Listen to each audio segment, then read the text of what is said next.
বদলের আগে নিউ ফারাক্কা স্টেশনে 2,97,500 টাকার জাল নোট সহ দুই যুবককে গ্রেপ্তার করল ফারাক্কা জিআরপি।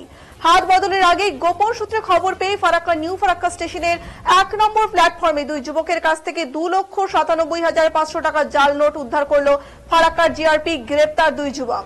জানা গেছে, জিআরপি আইসি প্রশান্ত রায় জানান, ধৃতদের নাম সুজিত দাস, বয়স 19, বাড়ি মালদা জেলার বৈষ্ণবনগর থানার আরেকজনের নাম রবিউল শেখ, বয়স 30, বাড়ি মালদা জেলার কালিয়াচক থানার মোহাম্মদপুর এলাকায়। বৃহস্পতিবার রাতে গোপন সূত্রে খবর পেয়ে ফারাক্কার জিআরপির আধিকারিক চিত্তরঞ্জন রজকের নেতৃত্বে জিআরপির একটি টিম নিউ ফারাক্কা স্টেশনের 1 নম্বর প্ল্যাটফর্মে দুই যুবকের কাছে তল্লাশি চালিয়ে 2,97,500 টাকার জাল নোট উদ্ধার করে। তারপর তাদের গ্রেপ্তার করে পুলিশ। ধৃতদের প্রাথমিক জিজ্ঞাসাবাদ করে জানতে পারে তারা মালদার খালতিপুর থেকে নিউ ফারাক্কা স্টেশনে নামে ধৃতরা। ফারাক্কায় জাল নোটগুলি হাত বদল হয়ে জাল নোটগুলি দিল্লি পাচারের আগে জিআরপি তাদের গ্রেপ্তার করে। আজ ধৃতদের 10 দিনের পুলিশ হেফাজতের আবেদন জানিয়ে আদালতে পাঠায় ফারাক্কা জিআরপি। এই ঘটনার সঙ্গে আরো কেউ জড়িত আছে কিনা তার তদন্ত শুরু করেছে ফারাক্কা জিআরপি।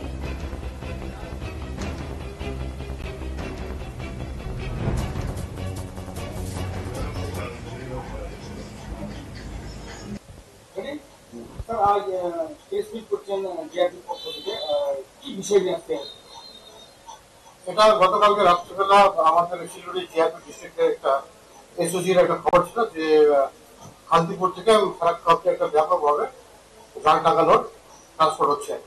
ওই খবর পেয়ে আমরা আমাদের টিম, এসওজি টিম আর ফারাক্কা টিম নিয়ে দুজন ব্যক্তিকে আমরা ধরি নিউ ফারাক্কা জংশনে। ওদের কাছে দুটো ব্যাগ ছিল, ব্যাগের মধ্যে জাল টাকা ছিল। মোট পরিমাণ ছিল 2,97,500 সব 500 টাকার মতো। এরা নিয়ে আসলো বৈষ্ণবনগর থেকে, আসলো মানে খালতিপুর রেল স্টেশনে ট্রেনে উঠে এখানে ফারাক্কা আসলো একটা লোককে বাড়ি আছে বৈষ্ণবনগর। মানে একজনের বাড়ি বৈষ্ণব, একজন বাড়ি আছে নাম আছে, কিন্তু আমরা এখন বলতে পারছি যে ইনভেস্টিগেশন চলছে।